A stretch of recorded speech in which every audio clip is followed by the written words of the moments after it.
Vamos lá.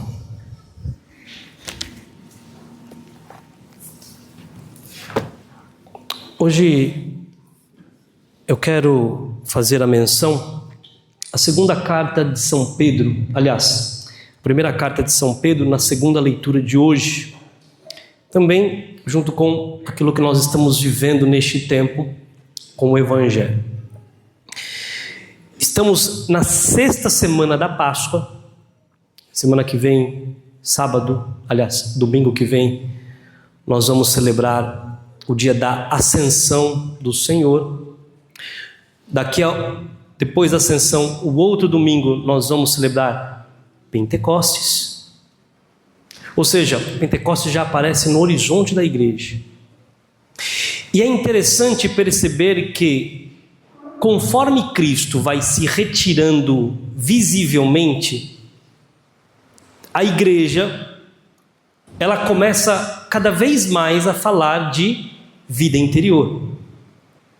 Por quê? Porque o problema do cristão, nosso problema, nunca foi seguir regras.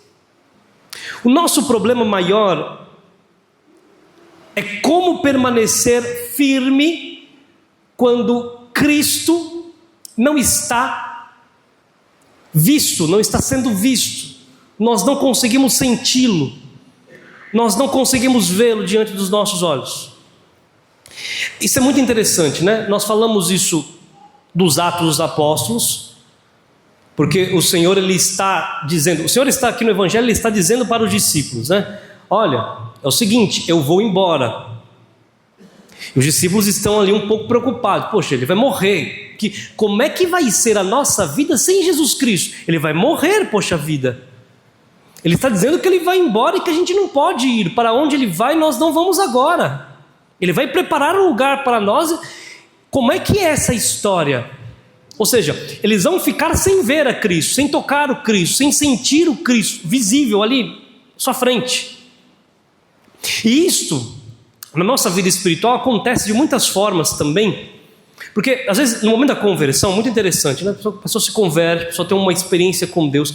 E no momento que a pessoa se converte, no momento que a pessoa tem uma experiência com Deus, tudo fica aflorado e tudo fica muito sensível, porque Deus, Ele chama pelos sentimentos. Então a pessoa faz um retiro, a pessoa tem uma experiência, ela vai numa missa por cura, ou num momento bonito que ela passa com Deus e tem aquele sentimento, aquela coisa, aquele ardor, e vai, e é impulsionado, e está sendo impulsionado, aquela coisa bonita. É uma coisa bonita. Só que existe um momento da nossa vida em que parece que Deus some. Existe um momento da nossa vida em que as coisas se calam. Parece que, não sei se você já passou por isso. Se você já passou por isso, significa que você está crescendo na vida espiritual. Olha que bonito. Um momento de deserto, um momento de silêncio de Deus, onde você começa a agir e parece que, será que Deus está comigo mesmo? Parece que as preocupações estão maiores, parece que as dificuldades exteriores, parece que elas estão um pouco maiores, parece que Deus não está, parece que Deus me abandonou, parece que eu estou abandonado. Este momento é o momento em que Deus está dizendo assim para você, você tem que viver uma vida no Espírito. Eu preciso que você viva uma vida no Espírito, porque eu não te abandonei. O problema é que agora você precisa viver por si uma vida no Espírito. Você não está mais me vendo, mas eu estou aqui. E o nosso problema sempre é este: não sentir, e quando a gente não sente, o que acontece? A gente se afasta. A maioria das pessoas que se afasta da igreja, a grande maioria das pessoas que se afastam da igreja, vai para outras denominações, ou se não muda de paróquia, né? Existe um movimento muito assim, muda de paróquia. Sei o que lá, o padre não é como eu queria que fosse. O fulano lá, olha, ele é desse jeito aqui. Não é possível. As pessoas não me trataram bem quando eu... o padre passou pelo corredor e nem olhou para minha cara. Ou seja, isso significa o quê? Sentimento. Isso é sentimento, gente. Ninguém está aqui por causa de sentimento. Você está aqui por causa de sentimento? Você está aqui por causa da beleza do padre? Você essa careca reluzente. Não. Não é sentimento, sua fé não é sentimento. A maioria das pessoas que vai embora é porque quer sentir algo. E quando deixa de sentir, Deus ele dá consolo até uma certa parte. Porque a nossa vida não pode ser só consolo. É muito fácil amar a Deus quando você é muito consolado, é ou não é? É muito fácil amar a Deus quando você está no extremo do consolo. Ai, que maravilha, tudo está bem. É fácil amar a Deus. Mas a fé não se justifica desta forma, não. A fé não se justifica desse jeito, não. Aí quando tudo não dá certo, o que você faz? Vai embora, eu mudo de paróquia. Eu vou para outra igreja. Lá me acolheram bem. O inferno vai acolher muita gente muito bem. Temos que tomar cuidado com a nossa fé de sentimentos. Nós precisamos entender, né, a pergunta, às vezes, que nós fazemos, né? Como é que a gente continua vivendo no mundo onde nós somos pressionados o tempo todo para abandonarmos a fé? E São Pedro lhe responde isso na segunda leitura de hoje. O que São Pedro diz? Olha só que bonito. Santificai em vossos corações o Senhor Jesus Cristo. Estai sempre prontos a dar razão à vossa esperança a todo aquele que vô-la pedir. Santificai em vossos corações o Senhor Jesus Cristo. Tudo começa aqui. São Pedro não está dizendo assim, não é tenham uma religião, não é assim, tenham uma moral, ou tenham bons costumes, sejam virtuosos. Ele está dizendo assim, fazei de Cristo o Senhor do vosso coração. Esta palavra é muito forte. Santificai, o que significa a palavra santificai? Santificai do grego, a palavra agiaste, alguma coisa mais ou menos assim, né? Não sou muito bom no grego, mas a palavra significa assim, separar, absolutamente separado, consagrado, colocado acima de tudo, reconhecer como sagrado. Ou seja, Pedro está dizendo, Cristo precisa ocupar dentro de você um lugar que não pertence mais a ninguém, independente de qualquer sentimento, independente de qualquer sentido, independente de qualquer coisa. Cristo, ele é o centro. Cristo é o centro. Ele não é acessório, ele não é um detalhe, ele não é uma inspiração, ele não é uma tradição familiar. Não. Ele é o centro. Santificai Cristo, colocai Cristo como o primeiro. As pessoas vão embora por quê? Porque não colocam Cristo como o primeiro. Não colocar Cristo como o primeiro abre margem para uma série de coisas no seu coração. É uma vida de fé sentimental.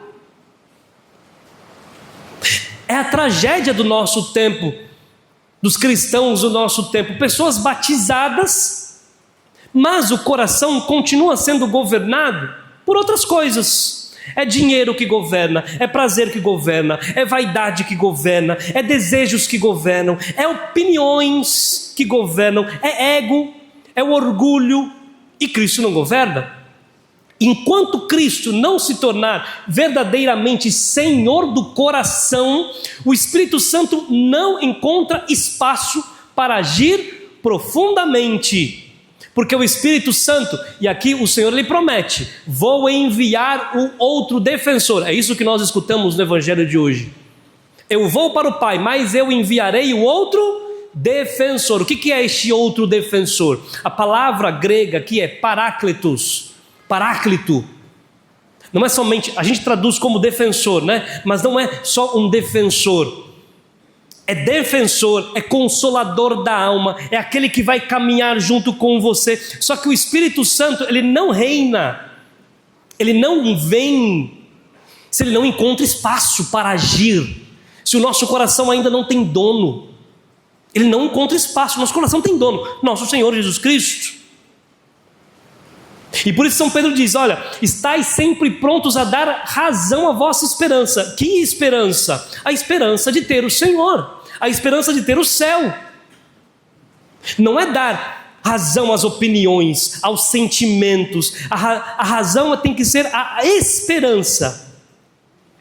Os cristãos desta época de São Pedro, como é que eles viviam? Eles viviam humilhados, eles sofriam perseguições, sofrimentos, morte. A morte estava, nascer naquele tempo, nascer como cristão nos primeiros séculos da igreja, era a mesma coisa que já nascer jurado de morte. Ser cristão, nascer cristão naquele tempo, era ser jurado de morte. Se você quisesse ser cristão naquele tempo, você já vivia sabendo que você ia ser mártir. Um tempo ou outro, alguém do governo ia bater na sua porta e falar assim: ó, vamos lá para a Cova dos Leões lá, a gente vai colocar no estádio lá, vai matar todos você e seus amigos, todo mundo. E era gente morria crucificado igual Jesus. O que é crucificado de ponta cabeça? E crucificado em forma de X, é decapitado. Era assim, é esfolado, é apedrejado. Nós temos vários relatos dos Atos dos Apóstolos.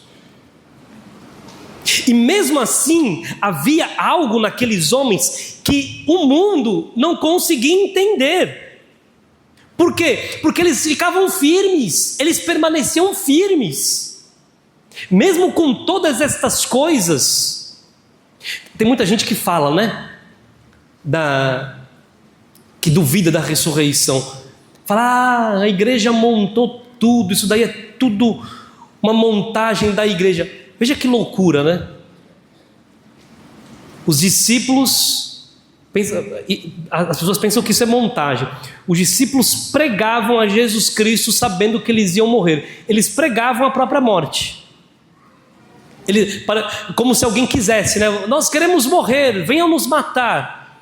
É isso que os discípulos faziam quando eles pregavam Jesus Cristo.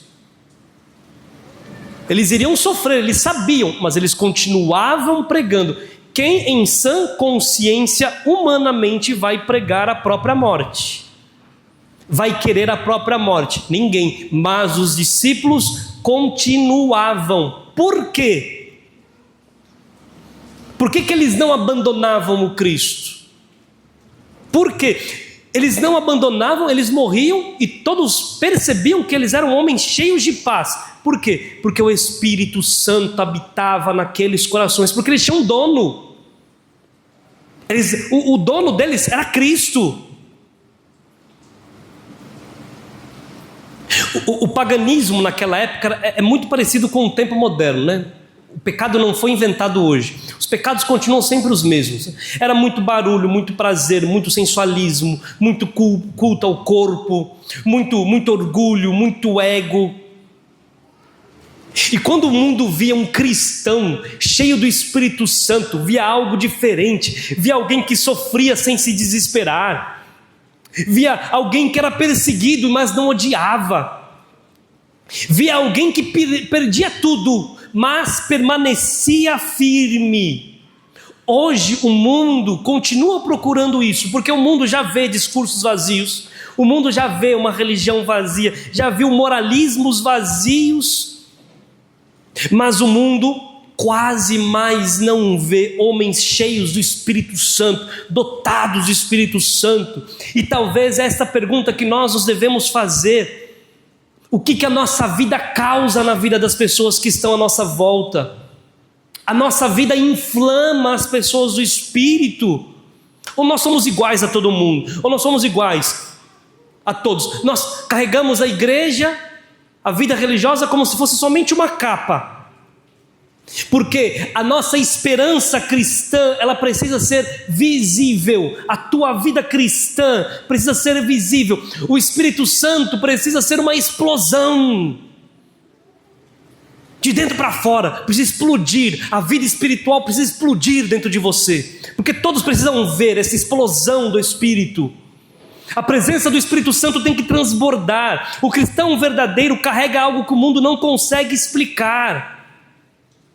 Você carrega algo que o mundo não consegue explicar. Queridos, como é importante nós termos uma vida no Espírito.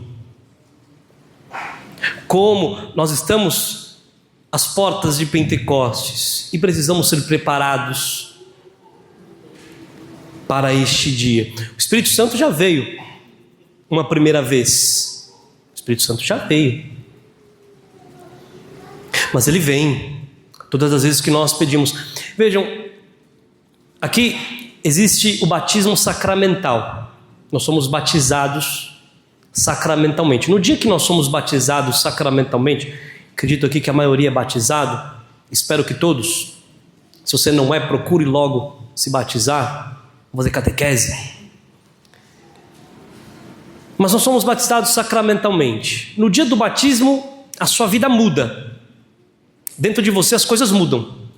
Interiormente as coisas mudam. Você recebe, você é transformado, é configurado na pessoa de Cristo. No dia do batismo você recebe o Espírito Santo. Você recebe os dons do Espírito, todos os dons do Espírito, você recebe no dia do batismo. Você recebe um poder, uma graça de ser como Cristo. Você recebe no dia do seu batismo. Só que é o seguinte, nós podemos passar uma vida inteira como batizados sem ter uma vida no Espírito Santo. Veja que bonito o que nós temos na primeira leitura de hoje. Filipe, ele está pregando, ele vai para Samaria. Ele chega lá na Samaria e começa a pregar. E quando ele começa a pregar, todo mundo fica espantado. Porque o que Filipe faz? Viam os milagres, ele expulsava demônios, ele curava aleijados que começavam a andar.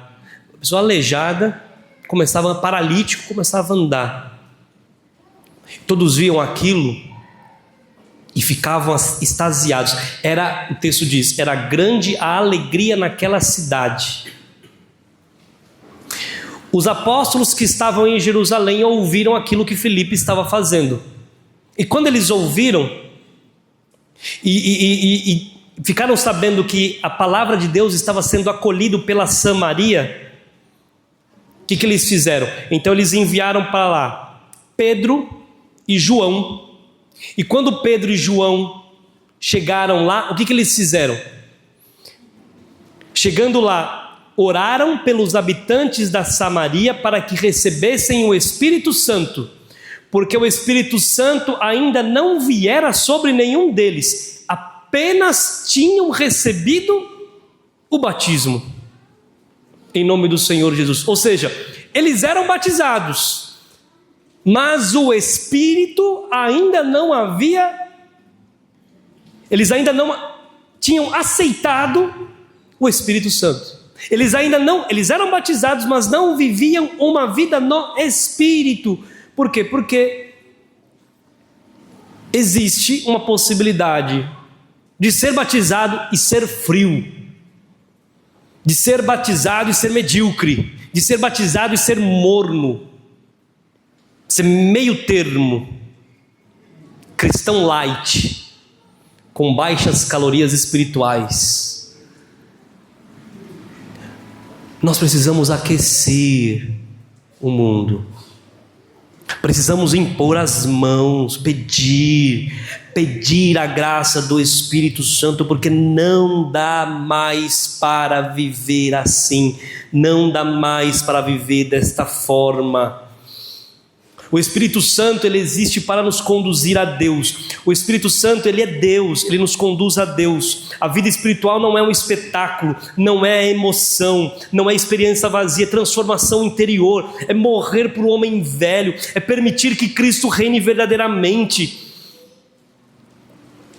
O Espírito Santo não desce sobre um coração dividido. O Espírito Santo não invade uma alma cheia de si mesma. Então é necessário me esvaziar, é necessário silêncio interior, é necessário romper com o espírito do mundo, é necessário tomar uma decisão radical de Cristo ser o Senhor do meu coração, como nos diz São Pedro.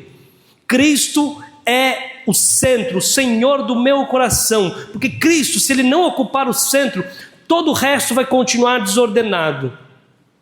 Agora, quando ele ocupa o centro, o Espírito Santo começa a agir verdadeiramente. E o mundo verá aquilo que quase hoje já não se vê homens cheios de Deus. Você está aqui para se encher de Deus. As pessoas têm que, andando na rua, as pessoas têm que ver você ali, um homem cheio de Deus, cheio do Espírito.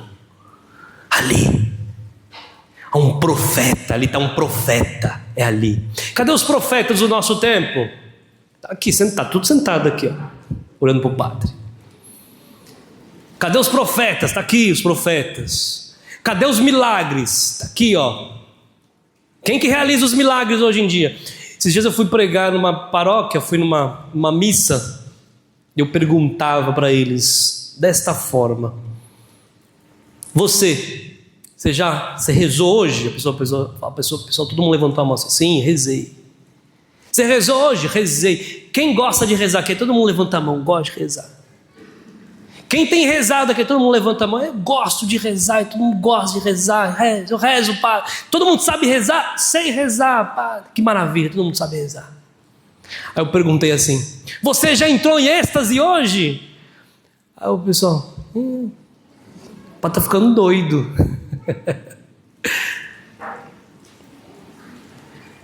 Você já fez uma profecia hoje? Esse padre está ficando doido. Não, porque essa deveria ser a nossa vida. Se você permanece no Cristo, essa deve ser a nossa. Os milagres não deveriam ser uma coisa à parte de nós. As profecias, as curas, as coisas que nosso Senhor fazia quando Ele andava para nesta terra, não deveria ser uma coisa à parte de nós, se nós, movidos pelo Espírito, nos unimos a Cristo inteiramente. Isso não deveria estar à parte de nós. Você deveria botar você em estado de graça, confessado. Você deveria botar a mão na cabeça das pessoas. Você fala: receba o Espírito Santo, vem. Você deveria pedir na sua casa: vem Espírito Santo. Você, mãe, você tem uma coisa que ninguém tem, mãe. Você tem o poder de gerar a vida, mãe. Peça o Espírito Santo sobre a sua casa. Aclame, não se canse de pedir o Espírito Santo sobre a sua casa, sobre o teu esposo, sobre os teus filhos. Peça o Espírito Santo, mãe, peça. Oração de mãe. Se eu não me engano, em Eclesiástico, Deus compara a oração de mãe com a oração do próprio Deus. Peça, dotada do Espírito. Pais, é dia das mães, mas para quem é esposo também aqui, peça o Espírito Santo sobre a sua casa. Peçam o Espírito Santo, anunciem o Espírito, peçam, rezem. É a graça que nós podemos ter. Cristo precisa ser o centro, o tudo. Seja meu tudo, Senhor. Seja a vida que brota em mim, seja tudo. Na minha casa, na minha família, no trabalho, tudo. Sejamos homens do Espírito, nos preparemos, porque Pentecostes está às portas e precisamos estar preparados para o Espírito. Louvado seja nosso Senhor Jesus Cristo! Creio em Deus